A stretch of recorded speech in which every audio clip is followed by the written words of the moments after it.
एक ब्राह्मण रहते थे काशी में,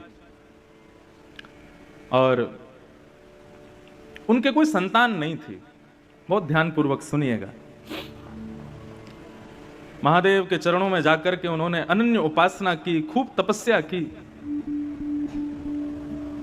उनके भाव से प्रसन्न होकर के महादेव प्रकट हो गए और प्रकट होकर के बोले, विप्रदेव वर मांगो, क्या चाहिए? बोले, महाराज कुछ नहीं चाहिए, केवल गृहस्थ आश्रम में एक ही वस्तु की अभिलाषा होती है कि एक संतान घर में हो। मैं आपकी नगरी में रहता हूं, नित्य आपका सेवा करता हूं। मैंने वेद आदि कर्मकांड आदि इन नियमों को भी इसलिए सीखा ताकि आपकी अर्चना कर सकूं। इनसे मेरा कोई और प्रलोभन नहीं है, लेकिन मेरा अभी एक प्रलोभन है कि मुझे एक संतान चाहिए, और वो मुझे केवल आप प्रदान कर सकते हैं। इसलिए मैं घनघोर तपस्या कर रहा हूं कि महादेव प्रसन्न हो तो मुझे दे सकते हैं। भगवान शिव विश्वेश्वर यहीं गंगा के तट पर काशी में ब्राह्मण देवता से बोले, कैसा पुत्र चाहते हो? संतान दो प्रकार की होती हैं। वैसे तो संतान चार प्रकार की होती हैं। उत्तमः चिंतितः कुर्यात् प्रोतत्कारी तु मध्यमः, अधमो अश्रद्धया कुर्यात् अकरतो। चार प्रकार की संतान है। प्रथम संतान उत्तमः चिंतितः कुर्यात्। उत्तम संतान कौन है? जो माता पिता के मुखमंडल को देख करके, उनके एक्सप्रेशंस को देख करके, उनकी आव भाव को देख करके समझ जाए कि माता पिता क्या चाहते हैं और उस क्रिया को उनकी आज्ञा के बिना कर दे, उसको कहते हैं उत्तम बालक। मध्यम बालक कौन है? जो माता पिता की आज्ञा का इंतजार करता है, आज्ञा करेंगे तो मैं करूंगा। उत्तम बालक तो बिना आज्ञा के ही कर देता है। उत्तम, मध्यम, साधारण बालक कौन है? साधारण भी नहीं, यहां तो अधम बताया। अधम बालक कौन है? बोले, माता पिता की आज्ञा होने के बाद उस क्रिया को करेंगे तो सही, लेकिन 4 सुनाएंगे, पहले मां को, 5 सुनाएंगे पिताजी को, फिर करेंगे। तुमको तो केवल मैं ही दिखता हूं, बस मुझे ही ऑर्डर करते रहते हो, ये कर ला, वो कर ला, ऐसा कर दे, वैसा कर दे, पूरे दिन मेरे पीछे पड़े रहते हो। बड़े भैया को कुछ नहीं बोलते, वो उसको बहन को कुछ नहीं बोलते, मेरे पीछे पड़े रहते हो। मैं ही जाऊंगा, मैं ही सब, मैं तो घर का नौकर हूं, ऐसा ऐसा सुनाते हैं, लेकिन आज्ञा पालन करते हैं, लेकिन बहुत सुना सुना के करते हैं। उनको अधम बालक कहते हैं। और चौथे होते हैं चांडाल बालक। चांडाल बालक कौन है? चांडाल संतान कौन है? बोले, जो आज्ञा का पालन करते ही नहीं। मणिकर्णिका घाट के बगल में एक मंदिर है जो कि आधा टेढ़ा है। जब ये मंदिर का निर्माण हुआ तो यहाँ के निर्माण कराने वालों ने ब्राह्मणों से कहा कि संकल्प करो, और संकल्प में क्या संकल्प करो कि इस मंदिर को बनवाने वाला मैं मातृ ऋण से उऋण हो जाऊं, अपने मातृपितृ ऋण से उऋण हो जाऊं। ब्राह्मण देवता जैसे ही संकल्प का जल हाथ में दिया, इतने में ही मंदिर धस गया, और संकेत कर दिया उस मंदिर ने कि पूरे विश्व के ऋण से उऋण हो जाओगे, लेकिन मातृ ऋण से कभी उऋण नहीं हो पाओगे। अपने माता पिता के ऋण से, उन्होंने जो तुम्हारे लिए किया है उसका ऋण तुम इस जन्म में कभी नहीं चुका पाओगे। उसका प्रतीक है काशी, और काशी के मणिकर्णिका का वो मंदिर हम नित्य दर्शन करते हैं। जब आते हैं तो नाव में से वो टेढ़ा सा मंदिर दिखाई देता है। तो उत्तम बालक कौन है? जो माता पिता के आज्ञा से पहले ही पहचान जाए कि क्या करना है। महादेव ने ब्राह्मण से कहा, कैसा बालक चाहिए तुमको? कुपुत्र चाहिए कि सुपुत्र चाहिए? ब्राह्मण ने कहा, दोनों की डेफिनेशन बताओ, कुपुत्र किसे कहते हैं, सुपुत्र किसे कहते हैं? बोले, कुपुत्र जो बहुत दुख दे, और सुपुत्र जो बहुत सुख दे। ब्राह्मण देवता बोला, फिर तो सुपुत्र ही चाहिए हमको, दुख देने वाला बालक क्यों मांगेंगे? महादेव विश्वेश्वर कहने लगे, लेकिन एक नियम लागू होगा। क्या?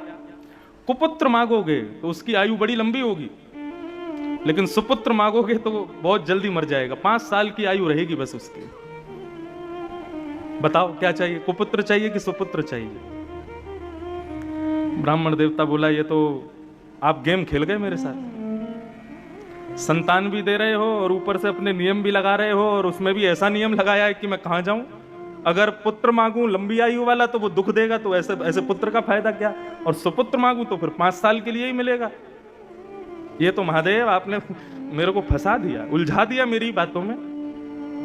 महादेव बोले समय नहीं है, अन्नपूर्णा बुला रही है, जल्दी करो। तो बोले प्रभु लंबे दुख से अच्छा तो क्षण भर का सुख है, तो आप कृपा करो सुपुत्र बालक दो। मैं ठीक है 5 साल ही सही, उस सुख तो पाऊंगा, संतान दो। विश्वेश्वर ने आशीर्वाद दिया और इसी काशी की नगरी में उस विप्र देवता के यहाँ एक तेजस्वी ओजस्वी, बिल्कुल भगवान शिव कैसे हैं, मैं नित्य अपने मंगलाचरण में यहाँ एक श्लोक बोलता हूं, उसमें महादेव का स्वरूप के वर्णन है। ध्याये नित्यम महेशम रजत गिरिनिभम चारु चंद्रावतंशम। शंकर जी का स्वरूप कैसा है? देखो बंधुओं, भगवत तत्व जो है ना, ये देखने का विषय नहीं। लोग कहते हैं आपने भगवान को देखा, अरे हम अपनी आंखों से अपनी खुद की नाक नहीं देख सकते जब तक शीशा आगे ना हो। आंखों के कितनी पास होती है नाक, देख सकते हो?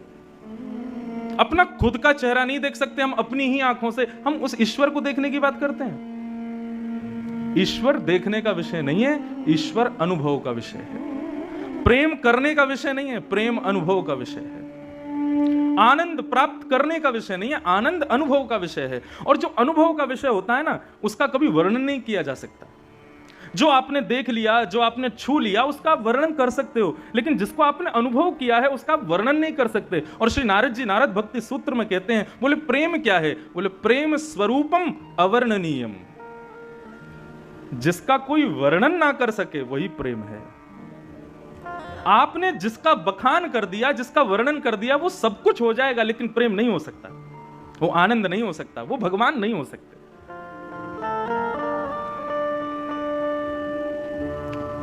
ब्राह्मण देवता के बालक हुए।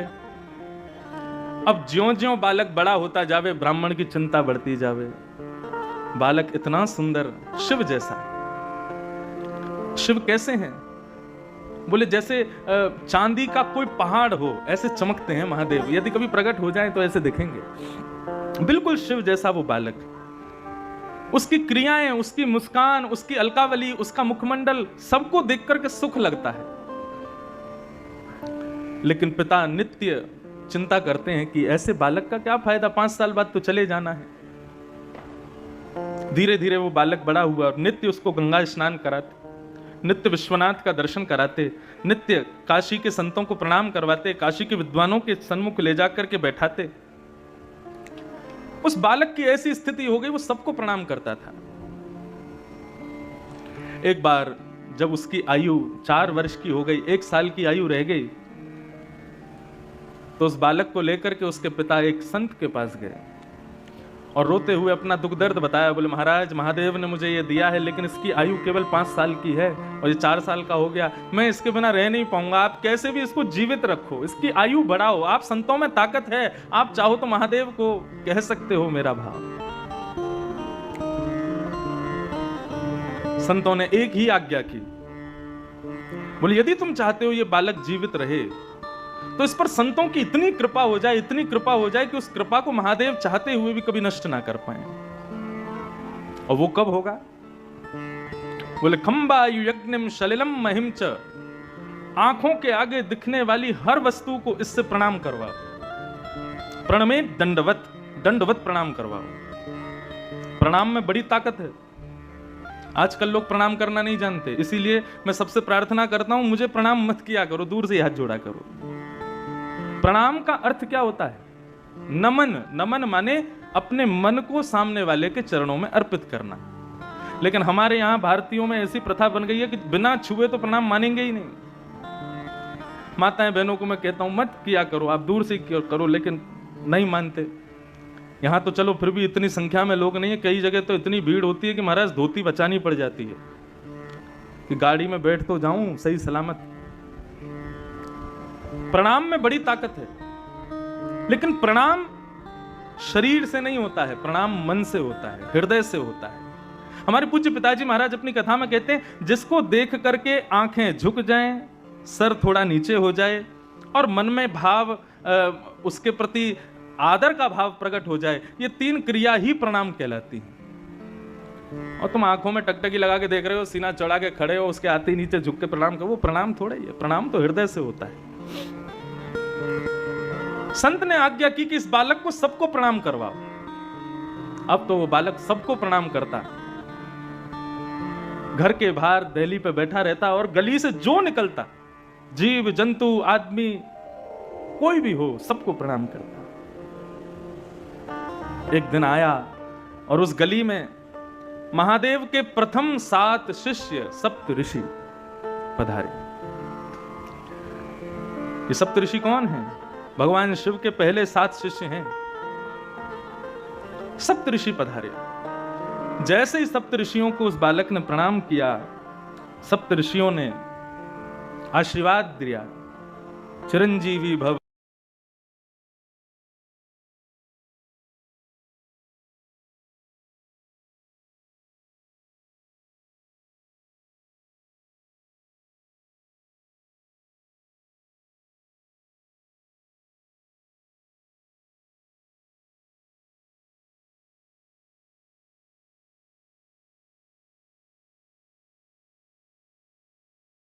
सप्त ऋषि हैं, महादेव के शिष्य हैं। ब्रह्म वाक्यम जनार्दनम, ब्राह्मण की वाणी जनार्दन की वाणी होती है।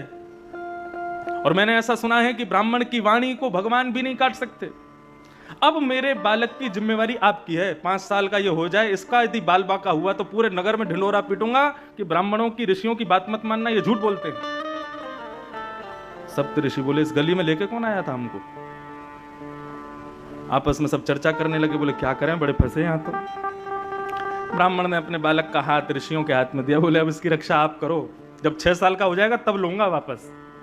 5 साल में एक वर्ष चिंता में नहीं रह सकता, अब आप इसको संभालो। सप्त ऋषि उस बालक को लेकर के बैठ गए, बोले क्या करें। महादेव से तो आर्ग्यूमेंट कर नहीं सकते, हमारे गुरु हैं, शिष्य को चाहिए कि गुरु से कभी कुछ इस प्रकार का वाद संवाद ना करे। तब ऋषियों ने विचार किया, बोले सृष्टि के रचयिता ब्रह्मा हैं, ब्रह्मा के पास चलो, वही कुछ कर सकते हैं।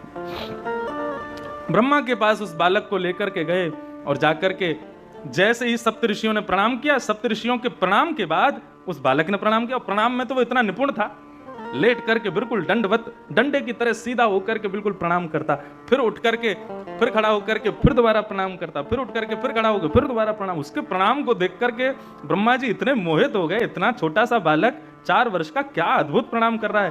महादेव ब्रह्मा जी ने उसको आशीर्वाद दिया, चिरंजीवी भव, चिरंजीवी भव, चिरंजीवी भव। सप्त ऋषि बोले हमारी बला कटी, अब इनकी जिम्मेवारी है। हंसने लगे सप्त ऋषि। ब्रह्मा जी कहने लगे, बोले भैया हंस क्यों रहे हो? बोले काशी के एक ब्राह्मण का बालक है ये, और साक्षात देवादिदेव विश्वनाथ प्रभु ने ये बालक प्रदान किया है, और ये कह करके दिया है कि ये केवल 5 साल जिएगा। 4 साल का हो गया, इसका अंतिम वर्ष चल रहा है।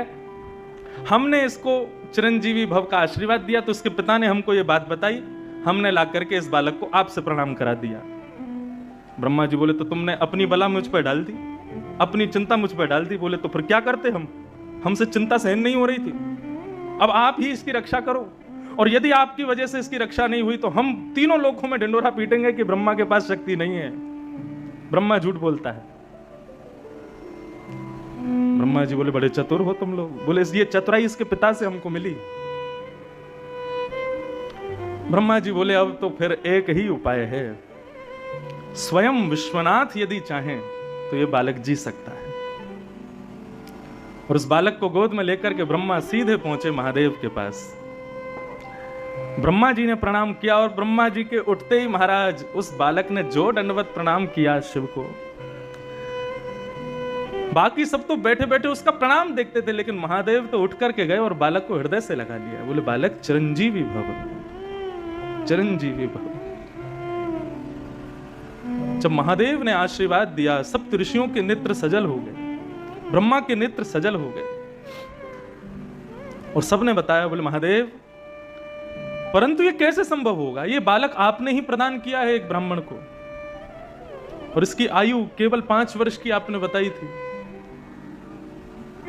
महादेव को याद आया, बोले अरे ये तो वो प्रकांड विद्वान एक ब्राह्मण, उनका बालक है क्या? बोले हाँ, ये आपने ही तो दिया है, अब आप इसको चिरंजीवी कैसे बनाएंगे? बोले मेरी जिम्मेवारी है, तुम लोगों ने मुझे दी है, तो अब मैं देखता हूं कि यमराज इसका बाल बांका कैसे करता है, और वैसे भी ये मेरा ही है।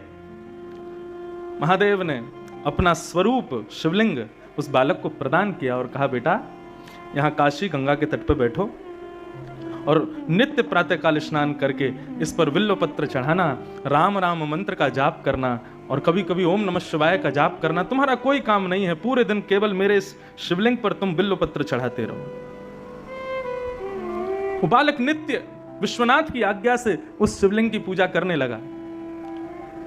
5 वर्ष जैसे ही पूर्ण हुए, 5 साल का वो बालक जैसे ही हुआ, यमराज प्रकट हो गए। अपनी तलवार से उस बालक के सर में प्रहार करने वाले थे, इतने में ही महादेव का त्रिशूल सामने आ गया और आकर के महादेव ने कहा, क्या कर रहे हो? बोले, प्रभु इस बालक का जीवन आज पूर्ण होने वाला है, इसको लेने आया हूं। बोले, आपको कैसे पता इसका 5 साल का जीवन है? बोले, क्योंकि ये बालक आपने ही उस ब्राह्मण को दिया था और 5 साल की आयु कह करके दिया था, तो मैं तो आपकी बात की रक्षा करने के लिए इस बालक को लेने आया हूं। 5 साल पूरे हो गए, अब इसके जाने का समय हो गया। महादेव बोले, इस बालक को उस ब्राह्मण को किसने दिया? यमराज बोले, आपने दिया। ये 5 वर्ष जिएगा, ये आज्ञा किसने की? बोले, आपने करी। तो बोले, तो तुम जानते हो शिव का दिन कितना बड़ा होता है? सतयुग त्रेता द्वापर कलयुग, सतयुग त्रेता द्वापर कलयुग, सतयुग त्रेता द्वापर कलयुग जब 71 बार बीत जाते हैं तब एक कल्प पूर्ण होता है। ऐसे अनंत कल्प पूर्ण होते हैं तब ब्रह्मा की एक रात्रि होती है। ऐसा ब्रह्मा भी अपने अनंत रूप बदल देता है तब महादेव का एक दिन होता है। और ऐसे महादेव ने इसको 5 वर्ष जीने का आज्ञा की है, तो इसका 5 वर्ष कितना लंबा है तुम अब गणित लगाते रहो। इस सामान्य 5 वर्ष के लिए जीवित नहीं रहेगा, ये महादेव के 5 वर्षों तक जीवित रहेगा। और वही बालक इस काशी में मार्कंडेय ऋषि के नाम से जाने गए, जो आज तक चिरंजीवी है। और बंधुओं, इनका नाम मैंने क्यों लिया? यही मार्कंडेय मुनि अपने अनुभव से कहते हैं। जब प्रलय देखा, सबका नाश देखा इन्होंने, लेकिन एक का नाश नहीं देखा। किसका? करार विंदेन पदार विंदम मुखार विंदे विनवेशयन्तम वटस्य पत्रस्य पुटे शयानम वालम मुकुंदम मनसा स्मरामि। श्री कृष्ण गोविंद हरे मुरारे, हे नाथ नारायण वासुदेव, जिह्वे पिबस्वा मृतमेत देव, गोविंद दामोदर माधवेति। ये बात मैं इसलिए कह रहा था कि मार्कंडेय ऋषि को इतनी लंबी आयु भगवान ने दी, महादेव ने दी, विश्वनाथ ने दी। किसके लिए दी? ताकि वो हमारे कन्हैया के आश्रित हो जाएं, ताकि वो हमारे बाल मुकुंद का दर्शन करें। कैसा दर्शन किया? मार्कंडेय मुनि ने तपस्या की और तपस्या करके भगवान से प्रार्थना की, मैं प्रलय देखना चाहता हूं, प्रलय कैसी होगी। भागवत के 11 स्कंद में, 12 स्कंद में प्रलय का दर्शन आता है मार्कंडेय मुनि का। और जब भगवान ने मार्कंडेय ऋषि को प्रलय का दर्शन कराया, सब कुछ जल निमग्न हो गया। तभी वो देखते हैं कि एक बट का पत्ता तैरता हुआ आ रहा है। मार्कंडेय मुनि ने ऊपर चढ़कर के जैसे ही देखा तो क्या देखा? करार विंदे, अपने हाथों से, करार विंदेन पदार विंदम, अपने हाथ, दोनों हाथों से अपने एक पैर को पकड़ करके, मुखार विंदे विनवेशयंतम, अपने चरण के एक अंगूठे को एक नन्हा सा बालक पी रहा है। करार विंदेन पदार विंदम मुखार विंदे विनवेशयंतम वटस्य पत्रस्य पुटे शयानम बालम मुकुंदम मनसा स्मरामि। सबका प्रलय हो गया, नन्हे से हमारे गोपाल जी का प्रलय नहीं हुआ। ये दर्शन मार्कंडेय ऋषि ने किया। भगवान अपने पैर का अंगूठा क्यों पीते हैं? ठाकुर जी कहते हैं पूरा विश्व इसको पीता है, इनको धो धो के। ये क्या है? ये ठाकुर जी के अंगूठे का जल ही तो है। आज हमारे वेद पंडित जी बहुत बढ़िया बात बता रहे थे। बोले कि देखो महाराज जी, गंगा जल को सब लोग मुख से लेते हैं, सिर से लगाते हैं, स्नान करते हैं, लेकिन महादेव, बोले महादेव तो गंगा जी को ही मुकुट बना के पहनते हैं, अपने सिर पर ही धारण करते हैं। बोले श्री नारायण के चरणामृत उसको नीचे भी नहीं आने देते, अपनी जटाओं में बांध करके रखते हैं। सबके अलग अलग सुंदर सुंदर मुकुट हैं, किसी का स्वर्ण का मुकुट है, किसी का पद्मराग का मुकुट है, किसी के अन्य अन्य धातुओं के मुकुट हैं, लेकिन महादेव का मुकुट क्या है? बोले गंगा ही उनका मुकुट है, श्री कृष्ण चरणामृत ही उनका मुकुट है। इन दोनों में ज्यादा अंतर नहीं है, ये हरि और हर, ये दोनों एक ही हैं, एक दूसरे के साथी हैं, एक दूसरे के स्वामी भी हैं और एक दूसरे के सेवक भी हैं।